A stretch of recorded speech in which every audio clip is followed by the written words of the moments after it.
नमस्कार, आदाब, सत श्री अकाल। दोस्तों, स्वागत है आप सबका मेरे यूट्यूब चैनल स्वप्निल जंक्शन पर। और मैं आशा करता हूं कि आप सभी स्वस्थ और सुरक्षित होंगे। दोस्तों, इन दिनों भारत के 5 राज्यों में चुनाव है, लेकिन दुनिया के 2 देशों के बीच तनाव है। और तनाव इस सीमा तक बढ़ चुका है कि अब यह एक जटिल समस्या का रूप ले चुका है। किसी को नहीं पता कि यूक्रेन और रूस के बीच की ये लड़ाई, ये गतिरोध आखिर किस मोड़ पर जाएगा। आखिर क्या इसके रिपरकशंस होंगे, आखिर क्या इसके परिणाम होंगे। क्योंकि अगर रूस, जो कि एक महाशक्ति है, अगर उसने अपने से छोटे और कम शक्तिशाली देश यानी यूक्रेन पर हमला कर दिया, तो फिर उसके क्या कॉन्सिक्वेंसेस रहेंगे। यह वाकई में एक सवाल ऐसा है जिसने पूरी दुनिया को चिंता में डाल दिया है। यूक्रेन और रूस के बीच का विवाद, मैं दोबारा कह रहा हूं कि आप केवल 2 देशों के विवाद के तौर पर मत देखिए। आप इसे देखिए कि यहां पर 2 बड़ी महाशक्तियां, जो कि ना केवल सैन्य रूप से बल्कि आर्थिक तौर पर भी विश्व की महाशक्तियां हैं। ऐसे में इस पूरे विवाद को समझें। आखिर क्या कारण है कि रूस इतना ज्यादा आक्रामक हो रहा है यूक्रेन के प्रति। इससे पहले हम यह जान लें कि आखिर यह है क्या। देखिए, मैं आपको पूरा विषय समझाऊं, लेकिन उससे पहले आपके समक्ष अपना एक पक्ष रखना चाहता हूं। वैसे तो इस समय या पिछले कई वर्षों से, दशकों से इनफैक्ट, दुनिया के अलग अलग देशों में या दुनिया के अलग अलग देशों के बीच सीमाओं को लेकर विवाद रहा है। लेकिन इस समय जो ज्वलंत विषय है वो रूस और यूक्रेन का है। और मैं आपको अपना पक्ष यहां पर स्पष्ट करना चाहूंगा कि अगर कोई भी देश बलपूर्वक किसी दूसरे देश की सीमाओं का अतिक्रमण करता है, तो फिर मैं इसके विरुद्ध हूं। बलपूर्वक सीमाओं का पुनर्निर्धारण नहीं होना चाहिए और नहीं हो सकता है। और यह केवल किसी एक महाद्वीप के लिए या किसी एक क्षेत्र तक ही सीमित नहीं है, बल्कि यह पूरे विश्व के लिए होना चाहिए। हालांकि यह एक नैतिक बात है, इसको मानते कितने देश हैं यह आप भी जानते हैं। लेकिन कम से कम मुझे इस बात पर गर्व होता है कि भारत इस सिद्धांत को मानता है। भारत किसी भी देश की तरफ, किसी दूसरे देश की जमीन की तरफ कभी भी भारत की लालसा नहीं रही। लेकिन अफसोस के साथ यह कहना पड़ रहा है कि रूस इस समय कहीं ना कहीं यूक्रेन की तरफ उसी दृष्टि से देख रहा है। क्योंकि याद कीजिए, क्रीमिया का वो इलाका, और यह भी याद कीजिए कि रूस और अमेरिका के बीच एक शीत युद्ध है। और जब रूस और अमेरिका के बीच यह जंग है, इसमें यूक्रेन, आप कह लीजिए, मोहरा है या झूल रहा है, तो फिर कहीं ना कहीं अमेरिका के साथ नेटो के वो देश भी शामिल हैं जिसका गठन एक समय पर सोवियत संघ को काउंटर करने के लिए हुआ था। जी हां, आपने सही सुना। ये जो नेटो है, नॉर्थ अटलांटिक ट्रीटी ऑर्गेनाइजेशन, जिसमें आज 30 देश हैं, इसका गठन जब किसी समय हुआ था, तब इसका मुख्य कारण यह था कि सोवियत संघ यानी आज के रूस में, रूस को काउंटर कर सके, उसके समकक्ष या उसके सामने एक ऐसा संगठन हो जो उसका मुकाबला कर सके प्रभावित तौर पर। और जाहिर सी बात है कि उसका मुखिया अमेरिका है। यहां पर विश्व 2 धड़ों में बंट चुका है। अमेरिका के साथ यूरोपियन संघ के देश हैं, रूस के कुछ पड़ोसी देश भी जो कभी सोवियत संघ का हिस्सा हुआ करते थे, आज वो अमेरिका के साथ हैं, नेटो के साथ हैं। तो वहीं अमेरिका के सामने खड़े रूस के साथ चीन है। लेकिन भारत कहां है, इस पर भी बात करेंगे। लेकिन उससे पहले मैं आपको कुछ बताता हूं दोस्तों।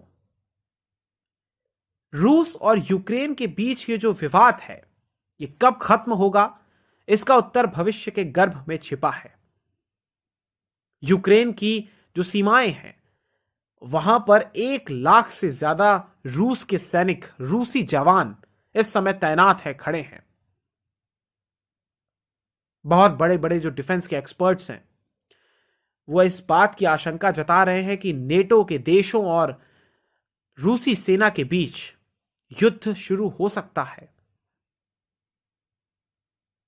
लेकिन इसकी मुख्य वजह क्या है, मुख्य कारण क्या है? मुख्य कारण यह है कि यूक्रेन नेटो यानी कि उत्तरी अटलांटिक संधि संगठन, इसका सदस्य बनना चाहता है। और चूंकि रूस का यह पड़ोसी है और किसी जमाने में रूसी अंपायर का, रूसी साम्राज्य का हिस्सा हुआ करता था, लिहाजा रूस एक प्रकार से यह भी कह रहा है कि उसकी घेराबंदी हो जाएगी, मॉस्को तक नेटो देशों की पहुंच और करीब हो जाएगी। और यूक्रेन का जाना एक प्रकार से यही होगा जो कि रूस में बड़ी प्रचलित है, यह बात कि यूक्रेन अगर चला गया तो फिर एक शरीर के अंग के कटने जैसा सा होगा। तो बस यही कारण है कि यूक्रेन नेटो का सदस्य बनना चाहता है, रूस इसके खिलाफ है। और नेटो, जैसा कि मैंने आपको बताया कि अमेरिका और जो पश्चिम के देश है, पश्चिमी देश हैं, उनके बीच का एक सैन्य गठबंधन है। इसके तहत अगर इन 30 देशों में से किसी भी एक देश पर अगर इनसे बाहर का देश कोई हमला करता है, तो फिर ये तमाम देश इसे अपने ऊपर हमला मानेंगे। और रूस यही नहीं चाहता है कि उसका पड़ोसी देश यूक्रेन नेटो का मित्र बन जाए। और इसी कारण एक नए युद्ध की संभावनाएं भी पैदा हो गई हैं। वाकई में मैं आपको एक बात बताना चाहूंगा कि 2014 में रशिया ने यूक्रेन में एक बहुत ही महत्वपूर्ण बंदरगाह के क्षेत्र क्रीमिया पर, जिसको कुछ लोग क्राइमिया कहते हैं, उस पर कब्जा कर लिया था। और फिर उसके बाद से रूस और यूक्रेन के बीच ये जो संघर्ष है, ये समाप्त नहीं हुआ। रूस स्पष्ट रूप से, निसंदेह ज्यादा शक्तिशाली है यूक्रेन से, और उसके पास ज्यादा अत्याधुनिक हथियार हैं, परमाणु बम है, और सीमाओं पर उसने ड्रोन भी तैनात किए हैं। रूस ने इन शॉर्ट यूक्रेन को चारों तरफ से घेर रखा है। और इस पूरे संघर्ष के दौरान विश्व 2 हिस्सों में बंट चुका है। अमेरिका, ब्रिटेन, कनाडा, फ्रांस, ये सारे वो देश हैं जो यूक्रेन के साथ खड़े हैं, जबकि चीन जैसे देश ये रूस के साथ खड़े हैं। अब आपको थोड़ा सा नेटो के बारे में समझाता हूं मैं। नेटो एक सैन्य समूह है। इसमें अमेरिका, ब्रिटेन, फ्रांस, कनाडा समेत 30 देश शामिल हैं। रूस के पड़ोसी देश हैं जो कभी सोवियत संघ के हिस्सा थे। इसमें एस्टोनिया और लातविया जैसे देश शामिल हैं। ये दोनों देश आज नेटो का हिस्सा हैं।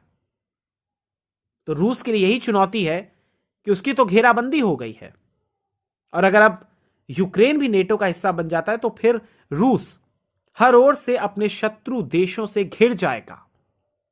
और अमेरिका, जो कि इस पूरे के पूरे गठबंधन का मुखिया है, वो हावी हो जाएगा। और जैसा कि मैंने आपको पहले बताया कि अगर भविष्य में रूस हमला करता है, यूक्रेन अगर नेटो का सदस्य बन गया तब, तो फिर ये तमाम जो इस समूह के सभी जो 30 देश हैं, इसे यह अपने विरुद्ध हमला मानेंगे और फिर यूक्रेन की हर प्रकार से, मुख्य रूप से सैन्य सहायता भी करेंगे। इसीलिए व्लादिमीर लेनिन ने एक बार कहा था कि अगर यूक्रेन को रूस ने खो दिया तो फिर यह उसके लिए एक शरीर से अपना सर काट देने जैसा होगा। जब 1939 में, माफ कीजिएगा, 1939 से लेकर 1945 तक द्वितीय विश्व युद्ध चला था, तो उस दौरान रूस पर हमला किया गया था और यूक्रेन, जो कि रूस की पश्चिमी सीमा पर स्थित है, तब उस समय रूस ने अपनी रक्षा इसी यूक्रेन के क्षेत्र से की थी। एक आंकड़ा आपको मैं बताता हूं, अगर यूक्रेन नेटो में शामिल होता है तो फिर रूस की राजधानी मॉस्को, क्योंकि हम किसी देश को अगर अंतर्राष्ट्रीय स्तर पर पहचानते हैं या कहते हैं कि अगर हम बात करते हैं जब हम, तो उसमें हम राजधानी का जिक्र करते हैं, तो अगर मॉस्को को हम एक केंद्र रखें तो मॉस्को से जो पश्चिम की देशों की जो दूरी है वो सिर्फ 640 किलोमीटर की हो जाएगी, जो कि फिलहाल 1600 किलोमीटर की है। तो रूस की अपनी समस्याएं हैं, लेकिन अब आपके सामने एक प्रश्न आएगा कि आखिर यूक्रेन नेटो में क्यों शामिल होना चाहता है। रूस का पक्ष आपने जान लिया, लेकिन यूक्रेन का पक्ष क्या है वो भी आप जानिए। यूक्रेन, दरअसल ये जो इसका कारण है शामिल होने की, वो आज से नहीं है, बल्कि एक सदी पुरानी ये पूरी के पूरे कारण है, वजह है। और जैसा कि मैंने आपको पहले बताया था कि 1917 से पहले रूस और यूक्रेन रशियन एम्पायर का सदस्य थे, हिस्सा थे, उसी साम्राज्य का एक हिस्सा थे। लेकिन फिर रूस की क्रांति होती है और यह साम्राज्य बिखर जाता है और तब यूक्रेन स्वयं को एक स्वतंत्र देश घोषित कर देता है। लेकिन सिर्फ 3 वर्षों के बाद, यानी 3 वर्ष तक आजाद रहने के बाद, यूक्रेन फिर से सोवियत संघ में शामिल हो जाता है। लेकिन यूक्रेन के लोगों के भीतर एक भावना है कि वो हमेशा से खुद को एक स्वतंत्र देश मानते हैं। 1991 में जब सोवियत संघ का विघटन हुआ तो यूक्रेन के साथ साथ 15 ऐसे नए देशों का गठन हुआ और 1991 में यूक्रेन को स्वतंत्रता मिल गई। हालांकि यह बात तो रूस को भी पता है और यूक्रेन को भी पता है कि उनकी अपनी अपनी शक्तियां क्या है, लेकिन यूक्रेन के लिए बात वाकई में गंभीर है, क्योंकि यूक्रेन की शक्ति इतनी ज्यादा नहीं है जितनी रूस की है। रूस एक परमाणु संपन्न देश भी है, प्लस उसके पास जो हथियार हैं वो बहुत ही अत्याधुनिक है। उनके सामने यूक्रेन के सेना भी कम है, छोटी है, और हथियार भी उस तरीके के नहीं है। लिहाजा स्वयं को सुरक्षित रखने के लिए यूक्रेन एक ऐसे संगठन में शामिल होना चाहता है जो उसको स्वतंत्र रखे और सुरक्षित भी रखे रूस से। और नेटो, जिसमें 30 देश हैं, जिसका मुखिया अमेरिका है, जिसमें यूरोप के बड़े बड़े देश शामिल हैं, शायद यूक्रेन के लिए बड़ा मुफीद है ये संगठन में जाना। इसीलिए कहीं ना कहीं यूक्रेन ये चाहता है। लेकिन अब इसमें कुछ बड़ा रोल अमेरिका का भी है, क्योंकि अमेरिका भी अपने सैनिकों को भेजा है उसने, और आश्वासन भी दिया गया है बाकायदा राष्ट्रपति जो बाइडेन की तरफ से कि हर संभव वो मदद करेंगे और अगर रूस ने हमला किया तो फिर उसको अंजाम भी भुगतना पड़ेगा। हालांकि इसमें अमेरिकी राष्ट्रपति जो बाइडेन के अपने हित भी इसमें है, क्योंकि कहीं ना कहीं उनकी छवि को एक नुकसान पहुंचा है। जिस प्रकार से ट्रंप के जाने के बाद बाइडेन को लेकर लोगों में उम्मीदें थी, विशेष तौर पर अमेरिकन की, तो तालिबान के झटके के बाद अब कहीं ना कहीं एक डैमेज कंट्रोल की स्थिति में जो बाइडेन साहब हैं, और इसीलिए वो एक अपनी छवि मजबूत करने के लिए यूक्रेन का इस्तेमाल कर रहे हैं।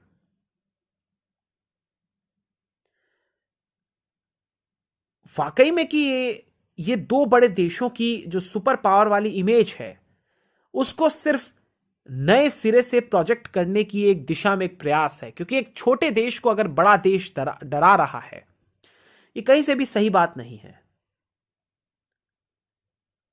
और वाकई में सवाल यह भी है कि जो यूरोपीय देश हैं, वो जो अपनी गैस की 1/3 आवश्यकता है उसके लिए रूस पर निर्भर रहते हैं। आप अगर कल्पना कीजिए, इसका अर्थ यह हुआ कि अगर रूस गैस की आपूर्ति को बंद कर देता है तो फिर इन देशों में एक पावर का क्राइसिस आ जाएगा, बिजली का संकट उत्पन्न हो जाएगा। तो यह भी अपनी अपनी एक स्थिति है। लेकिन अब सवाल सबसे महत्वपूर्ण यह भी बनता है कि आखिर भारत किसके साथ है, भारत का इसमें पक्ष क्या है। देखिए, भारत हमेशा से किसी भी संगठन का इस प्रकार से, हालांकि हम अभी क्वाड का हिस्सा हैं, हमें माना जाता है कि हमारे सारे देशों से दुनिया के अच्छे संबंध हैं, हमारे रूस से भी अच्छे संबंध हैं, हमारे अमेरिका से भी अच्छे संबंध हैं, हमारे यूक्रेन से भी अच्छे संबंध हैं। लेकिन भारत की स्थिति इस समय महत्वपूर्ण इसलिए क्योंकि भारत भी एक शक्तिशाली देश है, एक बड़ा देश है, और रूस और अमेरिका दोनों भारत के लिए बहुत महत्वपूर्ण है, सामरिक दृष्टिकोण से, साझेदार के तौर पे, और दोनों देशों से हमारे राजनयिक संबंध भी बहुत ही बेहतर हैं। रूस तो हमारा परंपरागत मित्र रहा है और अमेरिका से भी पिछले 1 से 1.5 दशक में हमारे रिश्ते काफी सुधरे हैं, संबंध काफी मजबूत हुए हैं। भारत तो अभी अपने हथियार जो खरीदता है उसका हिस्सा सबसे बड़ा रूस से आता है, 55%। यूक्रेन के संबंध में आपको मैं बात बताता हूं, कई सारे छात्र भारत के यूक्रेन में पढ़ते हैं, और यूक्रेन ने सबसे पहले अगर किसी देश में 1993 में, फरवरी 1993 में अगर एशिया में किसी देश में अगर अपना दूतावास खोला था तो वो भारत था। इसका अर्थ यह है कि यूक्रेन भी भारत को बहुत ही महत्वपूर्ण मानता है। तो इन देशों के साथ हमारे व्यापारिक, रणनीतिक, राजनयिक संबंध हैं। तो भारत इनमें से किसी भी देश को नाराज नहीं करना चाहता, और भारत इनमें से किसी भी देश में उनसे संबंध खराब नहीं करना चाहता। लिहाजा मुझे लगता है कि भारत का पक्ष, और जो अरिंदम बागची साहब है, उन्होंने भी लगातार इस बात को कहा है कि अभी यूक्रेन से वहां के जो छात्र वहां पर पढ़ रहे हैं वहां से उनको निकालने की भी आवश्यकता नहीं है, और भारत के जो दूतावास है राजधानी कीव में, वो लगातार संपर्क में। हालांकि इससे पहले भारत सरकार की तरफ से एडवाइजरीज जारी की गई थी कि यात्रा ना करें, या फिर अगर किसी को वापस आना है तो आ जाए। लेकिन फिलहाल जो तकरीबन 20,000 छात्र वहां पर भारतीय फंसे हुए हैं, तो फिलहाल चिंता तो है, लेकिन इस समय घबराने की आवश्यकता नहीं कही गई है। जिस प्रकार से रूस ने भारत और चीन के विवाद को लेकर, जो सीमा विवाद है हमारा चीन के साथ, उसको लेकर वो तटस्थ रहा है, तो उसी प्रकार से भारत भी कूटनीतिक रूप से रूस को नाराज नहीं करेगा। अन्यथा अगर भारत यूक्रेन का समर्थन करता है तो इसका अर्थ यह रहेगा कि रूस चीन के पाले में जा बैठेगा। तो यह काफी पेचीदा मामला है, और यूक्रेन और रूस को समझना वाकई में बहुत मुश्किल है, क्योंकि यूक्रेन के भीतर कुछ ऐसे लोग हैं जो पूर्वी यूक्रेन में रहते हैं, उनकी मांग है कि यूक्रेन को रूस के प्रति स्वामी भक्त रहना चाहिए, वफादार रहना चाहिए। उसी प्रकार से रूस के कुछ नेता, कुछ पार्टीज, कुछ लोग भी दो हिस्सों में बटे हुए हैं, जो कि प्रो रशिया हैं और प्रो यूरोपियन देश में, यूरोपियन संघ में शामिल होने के हैं। हम तो यही उम्मीद करते हैं कि दरअसल अब जिस प्रकार से यूक्रेन आज दुनिया की 2 बड़ी महाशक्तियों के बीच फंसा हुआ है, युद्ध बिल्कुल ना हो, शांति बरकरार रहे, और कूटनीतिक स्तर पर वार्ता जरूर होती रहे। डिप्लोमैटिक स्तर पर हमेशा बैकडोर डिप्लोमेसी का चाहे सहारा हो, चाहे 2 बड़े देशों के बीच, बड़े बड़े देशों के, जिसमें पहले फ्रांस के राष्ट्रपति भी आए, फिर जर्मनी के चांसलर भी हाल ही में आए, चाहे उनको मध्यस्थता करानी पड़े, लेकिन करनी चाहिए, क्योंकि युद्ध आज के इस वैश्वीकरण के दौर में किसी के भी हित में नहीं है। और इन तमाम चीजों से, चाहे रूस और यूक्रेन का विवाद हो या फिर चीन और ताइवान का विवाद हो, उससे केवल हथियारों के बाजार में ही उछाल आता है, और सीधा लाभ इसका उन देशों को होता है प्रमुख तौर पर अमेरिका जैसे देश जो हथियार को बनाते हैं और बेचते हैं। इसलिए सब अगर शांति से रहे तो शायद बेहतरीन रहेगा। वैसे भी हम सभी कोविड से इस समय जूझ रहे हैं, और जंग कहीं पर भी हो, प्रत्यक्ष तौर पर या फिर परोक्ष रूप से प्रभावित हर कोई होता है, चाहे वो किसी भी कोने में रहता हो दुनिया के। इसलिए बेहतर यह है